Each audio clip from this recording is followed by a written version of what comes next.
Sir बारामतीचं काय असणार आहे? कारण अजितदादांनी जरी सांगितलं असतं की आम्ही ती जागा लढवणारच, तुम्ही बारामतीचं काय खास लक्ष राहिले? तुम्ही सातत्याने तिथे गेला. हो, मिशन बारामती तुम्ही मिशन बारामती केलं होतं, पण काय त्याच्या हाती लागलं नाही. आता तरी हाती लागेल का? म्हणजे दादांच्या तुमच्या कोणाच्या तरी? दादानी लढले काय ना आम्ही लढणं काय सारखंच आहे. शेवटी आम्ही महायुती लढतोय. त्यामुळं मी एवढा दावा पक्का केला की बारामतीमध्ये करेक्ट कार्यक्रम होईल आमच्या विरोधकाचा, आणि तो करेक्ट कार्यक्रम होणार आहे.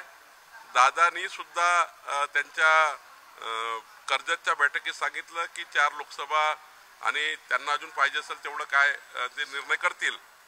पण बारामतीमध्ये महायुतीत जिंकणार, 51% मतं घेऊन जिंकणार, 51% मतं घेऊन जिंकणारच. बारामतीमध्ये महायुतीच्या उमेदवार या सुनेत्रा पवार असाव्यात असा आपला आग्रह असणार आहे का अजित पवारांना? नाही, मी शेवटी हेच म्हणतो आहे की जो काही उमेदवार ठरेल 51% मतं निवडून येईल हा माझा दावा आहे. सर, एकीकडे अदानींच्या विरोधात मोर्चा काढला जातोय मुंबईमध्ये, आणि दुसरीकडे काल शरद पवारांनी त्यांचं कौतुक केलं, त्यांचा आभार मानलेला आहे. त्या सगळ्या याच्यामुळे जर बघितलं तर कुठेतरी या सगळ्या मुद्द्यावरती एकमत होत दिसत नाही. मला अपेक्षा होती की जेव्हा शरद पवार साहेबांनी अदानींचं कौतुक केलं तेव्हा काहीतरी एखादा ट्विट उद्धव ठाकरे करतील अशी मला अपेक्षा होती. आणि मी बघितलं की आतापर्यंत काही उद्धव ठाकरे ट्विट केलं नाही. याचा अर्थ उद्धव ठाकरेंनी जे शरद पवार साहेब सांगतात त्याप्रमाणे वागणार आहे की उद्धव ठाकरेची भूमिका मला काही कळत नाही. उद्धव ठाकरे हे निर्णय करू शकत नाही कुठल्या विषयाचा. उद्धव ठाकरे हे कुठल्या पॉलिटिकली निर्णय करू शकत नाही, सरकारमध्ये असताना काही निर्णय करू शकले नाही. त्यामुळं एक दिवस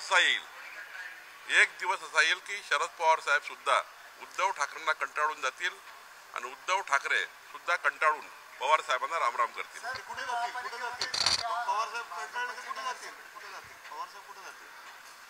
पवार साहेबांनाच विचारावं लागेल, कारण उद्धव ठाकरेजी उद्धव ठाकरेंजीच्या बद्दल मी सांगितलं आहे की जर शरद पवार साहेबांनी अडाणीचं कौतुक केलं आहे तर उद्धव ठाकरेंनी ट्विट का केलं नाही त्यांच्या विरुद्ध की पवार साहेब तुम्ही आमचे महाविकास आघाडीचे नेते आहात, तुम्ही हे चुकता आहेत, तुम्ही या गंभीर व्यक्तीला त्या ठिकाणी व्यक्तीकडनं असा CSR स्वीकारला आहे वगैरे वगैरे जे काय असेल. खूप वाट बघतो आम्ही उद्धव ठाकरेंची, त्यांच्या भूमिकेची, येत नाही आहे. त्यामुळं मला वाटतं की एक दिवस असा येणारच आहे की जसं सरकार गेलं तसं महाविकास आघाडीमध्येही मी परवा सांगितल्याप्रमाणे निवडणुकीच्या उमेदवारीचे फॉर्म भरेपर्यंत महाविकास आघाडीमध्ये अनेक तुकडे दिसतील. आणि त्यामुळं आणि मतदानाच्या दिवशी तर ज्या दिवशी मतदान होईल त्या दिवशी अपनी पार्टी बचाव इथपर्यंत महाविकास आघाडीचे धिंदवडे निघणार आहे हे मी 100% सांगतो. सुप्रिया सुळे म्हणतात की कॅबिनेटमध्ये गँगवॉर सुरू आहे आणि ज्या पद्धतीने एकमेकांच्या वरती आरोप करणं किंवा एकमेकांच्या बद्दल बोलणं. महाविकास आघाडीच्या उद्धव ठाकरेच्या मुख्यमंत्री असतानाच्या सरकारपेक्षा 1000 पटीनं चांगलं सरकार महायुतीचं आहे. त्यामुळे त्या सरकारची तुलना आणि या सरकारची तुलना जर माननीय सुप्रियाताईंनी केली तर त्यांना पुढे मग बोलायची इच्छा होणार नाही.